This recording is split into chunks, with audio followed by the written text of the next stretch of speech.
Je vais te montrer aujourd'hui comment on gère et comment on crée une section spéciale où il y a une photo qui prend toute la largeur d'une colonne.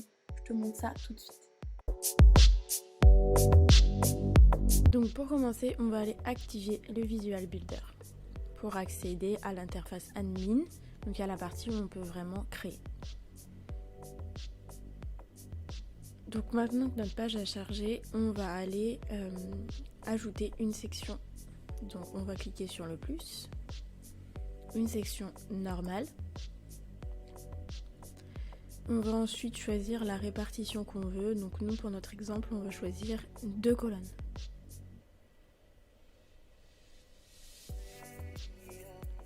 Ici, on va mettre par exemple un module texte.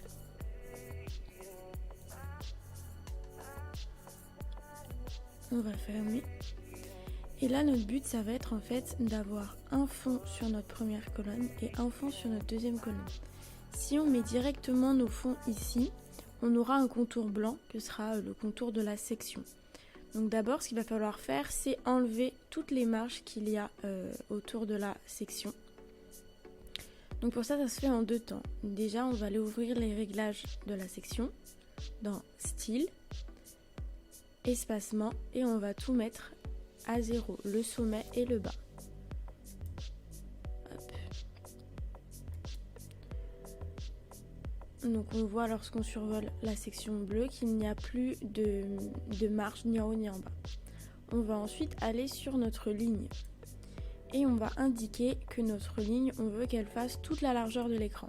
Donc pour ça, on clique sur Style, Dimensionnement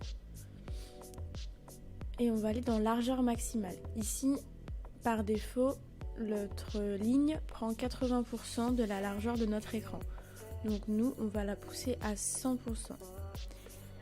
Et ici, on est sur un écran maximum à 1080. Nous, on sait qu'on peut avoir des écrans beaucoup plus grands. Donc on va aller pousser ça au maximum. Donc là, on voit bien que nos marges, elles ont totalement disparu.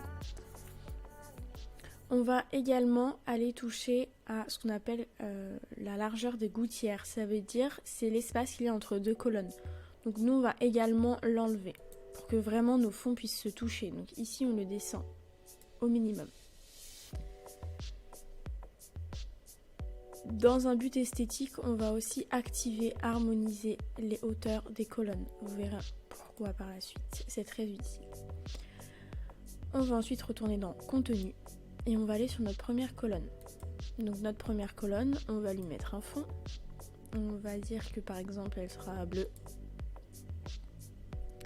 Donc là on peut voir que notre texte, notre colonne, elle est bien bleue. Mais ce qu'on a oublié d'enlever, il nous reste une petite marge sur la ligne. Donc on valide. On va aller dans Style, Espacement. Et là pareil, on va tout mettre à 0. Donc là, on a vraiment notre fond qui est dans la délimitation maximum de la section de la ligne. On va donc créer une marge dans notre colonne. Donc on va retourner dans Contenu,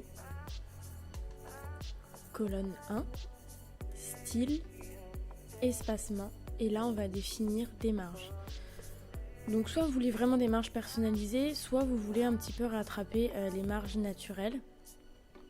Ça c'est vous qui voyez. Donc là on va mettre pour notre exemple, par exemple 75 en haut, 75 en bas. Lorsque vous cliquez ici, ça veut dire que vous souhaitez que la donnée qui est modifiée, la même soit mise sur les deux en fait. Et là on va faire pareil, 75 à droite, 75 à gauche. Donc là j'ai bien mon texte sur un fond bleu avec des marges. Maintenant je veux avoir sur ma deuxième colonne ici une pleine page, une pleine colonne de photos. Donc je vais cliquer sur ma colonne 2 et là je vais aller dans Fond et je vais mettre une image. Donc on va aller en prendre une au hasard qu'on a déjà, donc celle-ci par exemple, charger l'image. Et donc là, vu qu'on avait mis harmoniser la hauteur des colonnes, j'ai bien ma photo qui va prendre toute la colonne et qui va s'harmoniser sur la hauteur que prend notre texte en face. C'est-à-dire que si je rajoute du texte, par exemple, là je vais dupliquer mon texte, ça étend ma colonne sur la largeur du texte qu'il y a besoin. Si ici j'ajoute des modules, vous voyez que les deux modules ils sont collés. Donc ce qu'on va faire, déjà on va changer la couleur pour qu'on puisse lire le texte. Donc en ouvrant les réglages, puis style, texte, et je vais mettre en blanc. Je vais faire pareil pour mon deuxième module. J'ouvre les réglages, style, texte, et je mets en blanc. Et là ils sont collés.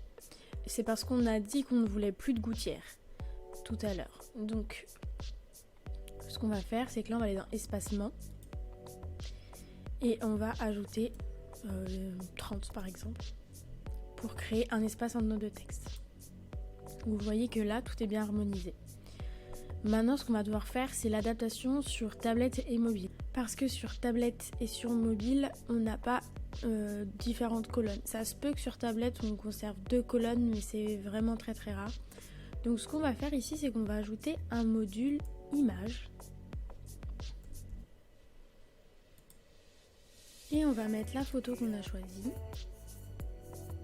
Hop. Et ensuite, on va aller dans paramètres avancés, visibilité, et on va la cacher sur ordinateur. Ce qui fait que sur ordinateur, on aura simplement notre fond, alors que sur ordi et sur téléphone, on aura la photo qui se met dessous. Parce qu'en fait, avec le responsive, lorsque vous rabattez, la colonne disparaît. Et si pour lui dans la colonne il n'y a pas de module, c'est-à-dire qu'il n'y a pas d'utilité de l'afficher puisqu'il n'y a rien. Donc nous on lui indique simplement que sur tablette et sur téléphone il y a bien une photo. Donc on sauvegarde et on va voir ce que ça rend. Hop. Donc là j'ai bien ma colonne pleine page. Donc là on voit que ça reste et hop, là on bascule sur 2 colonnes et à ce moment là j'ai bien ma photo qui se met en dessous de mon texte. Si jamais vous voulez pas qu'il y ait de photos qui apparaissent sur tablette et sur téléphone, mais simplement votre texte, et ben tout simplement vous ne faites pas la dernière manipulation d'ajouter le module, tout simplement. Merci d'avoir regardé cette vidéo et on se retrouve la semaine prochaine avec une prochaine vidéo tutoriel.